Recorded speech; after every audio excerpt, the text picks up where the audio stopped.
leyendo la porción, la Parashá Beshalach, que se encuentra contenida en el libro de Éxodo, Shemot, en el capítulo 14. Y esta es una de las historias de la Torá más extraordinaria, digamos que es la más extraordinaria, la más épica, ¿verdad?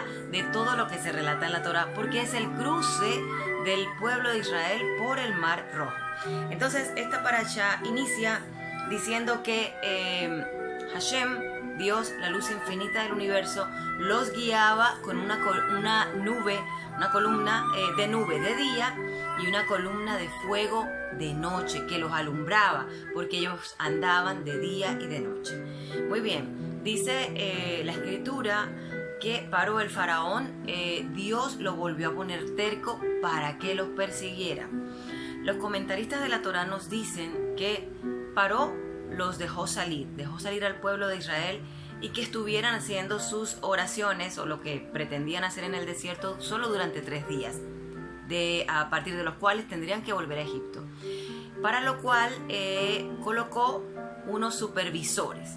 Y estos supervisores se dieron cuenta de que habían pasado más de 3 días y fueron a contarle a Paró lo que estaba sucediendo. Entonces Paró se enojó. Resulta que Dios endureció nuevamente su corazón, lo puso terco y Paró los fue a perseguir con todo su ejército. Muy bien. Dice que Paró, aquí hay entre comillas, dice literal, ¿cómo pudimos expulsar a Israel y que deje de trabajar para nosotros? Entonces, otro comentario de la Torá nos dice que metafóricamente Egipto significa la materia e Israel significa el alma, por lo cual Egipto, que es la materia, no puede subsistir sin el alma, ¿verdad? Muy bien, porque pierde su sustento. Bueno, dice que Paró preparó su carro, fue tras ellos y el pueblo de Israel empieza a quejarse porque se da cuenta que viene el ejército persiguiéndolos y se olvidan. Nos olvidamos de las maravillas de Dios, se olvidan de la columna que fue fue algo extraordinario, supremamente espiritual, algo fuera de lo natural. Entonces la columna de nube, la columna de fuego, ¿por qué se quejaron? Y resulta que se quejan a Moshe y le dicen, ¿para qué nos sacaste de Egipto? Para morir acá en el desierto. Hubiera sido mejor seguir esclavizados en Egipto. Se nos olvidan las maravillas de Dios. Entonces dice la escritura que Moshe les contesta así, de esta forma. Les dice, no tengan miedo, manténganse firmes y verán hoy cómo Hashem los salvará. Y resulta que la Torá nos explica, o los comentaristas de la Torá nos explican que... perdón.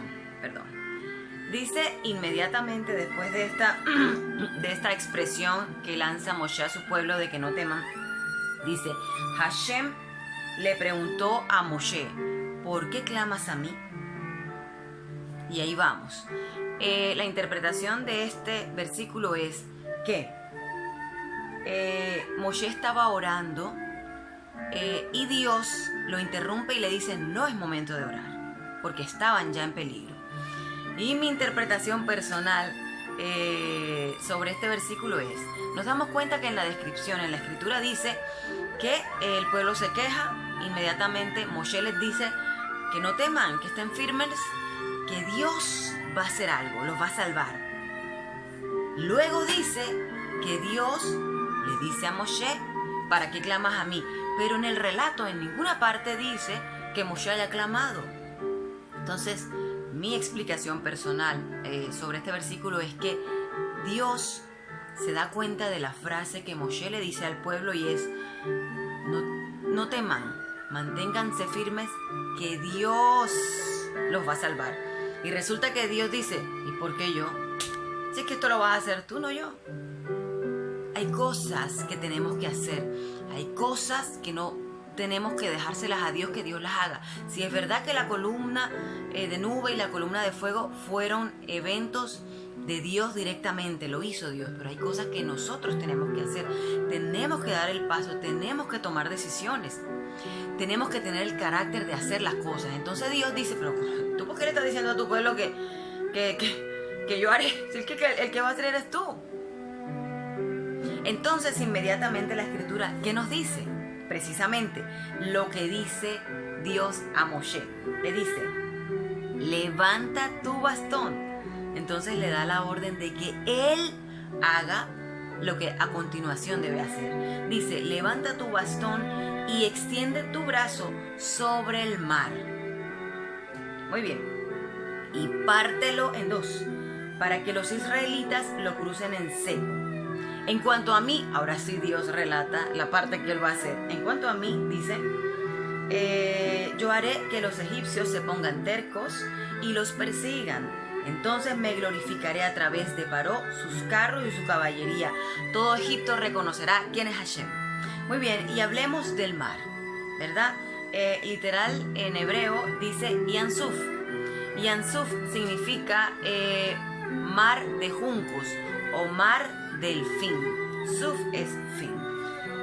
Bueno, muy bien. Bueno, aquí hay una explicación hermosa que tomo del maestro Lightman, que dice con respecto al mar.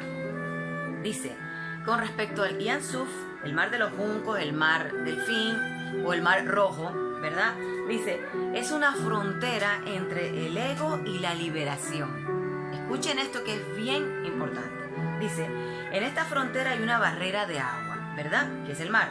El agua tiene dos cualidades.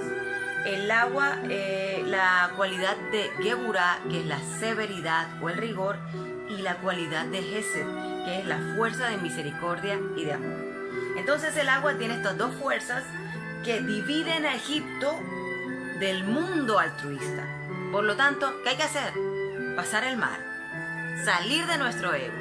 Y entonces conoceremos grandes verdades y el propósito por el cual estamos aquí. Muy bien, y aquí hay otro comentario hermoso que quiero compartir con ustedes, y es, el hombre es un mundo pequeño que tiene todo en él. ¿Y a qué nos referimos? Egipto, el pueblo de Israel, el monte Sinaí y el mar Rojo. ¿Cómo así? Todo lo que existe en el mundo está dentro del hombre. Es decir, no hay un mundo fuera del hombre. No lo hay. Escuchen esto. Entonces, yo pienso que estoy en una habitación donde hay varias personas, ¿verdad? Aparte de mí. Pero todo esto está en mí, dentro de mí verdaderamente. Mis cualidades dibujan el exterior, ¿verdad? En una pantalla interna, que es un reflejo de mí, en una pantalla. Esto, nuestra realidad es una pantalla de nosotros mismos. Entonces, mis cualidades dibujan todo lo que yo veo con estos ojos. La pregunta del millón es, ¿qué estás viendo? ¿Qué estás viendo a tu alrededor? ¿Estás viendo lo que está dentro de ti? ¿Estás juzgando? ¿Estás criticando? ¿Estás triste? ¿Estás deprimido? ¿Solo te quejas? Estás viendo lo que está dentro de ti. Entonces revisa y corrige lo que está dentro de ti para que lo que se refleja enfrente sea más agradable. Bueno, muy bien, ahora continuamos con la escritura. Algo bien importante y dice, la columna de nube se retira de delante de ellos en un momento y se coloca en la parte de atrás junto con la columna de fuego. Esto lo dice la escritura literalmente. Entonces, Rabbi Yosef en el Zohar nos explica lo siguiente. Dice que la nube es la que se ve siempre con la Shejina. ¿Y qué es la Shejina? La presencia de Dios, ¿verdad? Entonces, y la nube en la que entró Moshe. Muy bien. Rabbi Abba, también del Zohar, dice que era la que sostiene al Sadik, al justo, a Moisés, ¿verdad? Que viene del lado de la gracia, Hesed, del lado de la misericordia. Ya sabemos y hemos estado en la parashá pasada, recordemos, que hablamos de los aspectos de Dios. Dios, la luz infinita del universo, tiene varios aspectos. Y el que se revela inicialmente en el relato de la creación en Génesis, en Bereshit, ¿verdad? En el primer libro de la Torá, se menciona a Dios como Elohim, solo como Elohim. Y este es el aspecto, el rasgo de juicio de Dios. Luego hasta Éxodo, Shemot, es cuando escuchamos, cuando volvemos al mismo punto para recordarles, cuando Moshe le dice a Dios, yo al pueblo que voy a sacar, que tú dices que voy a sacar de Egipto, ¿quién les digo que me está mandando? ¿Quién? Para que me obedezcan. Y Dios le dice, Yud-Kei Vab-Kei. Se revela delante de Moshe un nuevo nombre de Dios y que es un aspecto nuevo de Dios que nadie conocía, ¿verdad? Y es el aspecto de amor, de bondad, que es el aspecto o el lado de Gesed, ¿verdad? Entonces, de benevolencia, de misericordia. Entonces dice que la columna de nube representaba a Abraham, que es la misericordia. Recordemos quién es Abraham, el patriarca que manifestó en esta tierra la bondad y el amor, ¿verdad? Y la columna de fuego de noche representaba a Isaac, que es la severidad o el rigor. Entonces, ahora que se han unido en la parte de atrás del pueblo de Israel, implica que hubo un movimiento desde la gracia a la severidad. ¿Por qué? Porque había llegado el tiempo para que Dios se vistiera de juicio. Es decir, ya venía el ejército de los egipcios y ya venía el momento épico de esta historia. Muy bien. Dice la escritura que Moshe extiende su mano sobre el mar y las aguas se parten, ¿verdad? Los israelitas cruzaron en seco, mientras que los egipcios con sus carruajes iban pasando, fueron a perseguir al pueblo, y resulta que Dios, dice el relato, Dios hizo que las ruedas se descarriaran las ruedas. Entonces, al ver esta maravilla, los egipcios gritaron, huyamos de los israelitas, dice específicamente, ¿dónde está? Huyamos de los israelitas, pues Hashem lucha a favor de ellos. Y lo que dijo Dios, yo voy a endurecer el corazón del ejército y de Paró y voy a hacer que reconozcan quién es Hashem. Y en este momento ellos reconocen quién es Dios. Muy bien. Hashem le dijo a Moshe, extiende tu mano sobre el mar para que las aguas caigan sobre los egipcios. Muy bien. Entonces viene la parte donde se juntan, luego de pasar el Mar Rojo, ¿verdad? Se juntan y entonan un cántico hermoso al unísono. Imagínense toda esta multitud cantándole a Dios. Y dice, espérenme.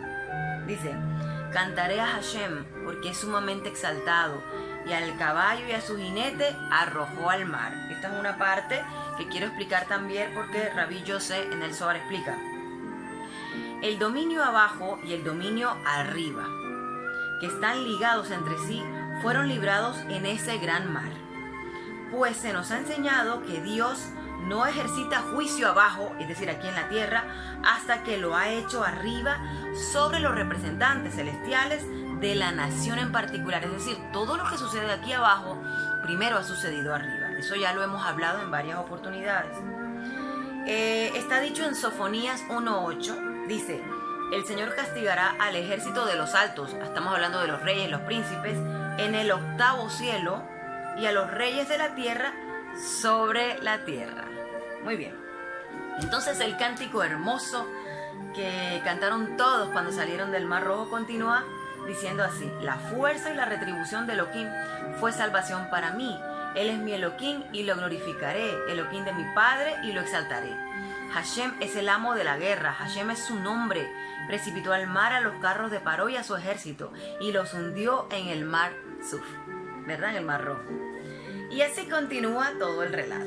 Así que, bueno, te pido que lo leas para que tú mismo puedas llenarte de esa luz que te va a dar la veracidad y te va a dar la iluminación que necesitas para entender profundamente esta porción de la Torá que es tan hermosa y que no debemos olvidar, debemos siempre tenerla presente, las maravillas que Dios hace por su pueblo, por nosotros. Así que bueno, creo que hasta aquí es todo esta porción. Espero que te haya gustado, que haya llevado o aportado algo a tu vida. Un gran abrazo y comparte si te gustó, suscríbete a mi canal Amanecer Sunshine y nos vemos la próxima semana en la siguiente porción. Chao, chao.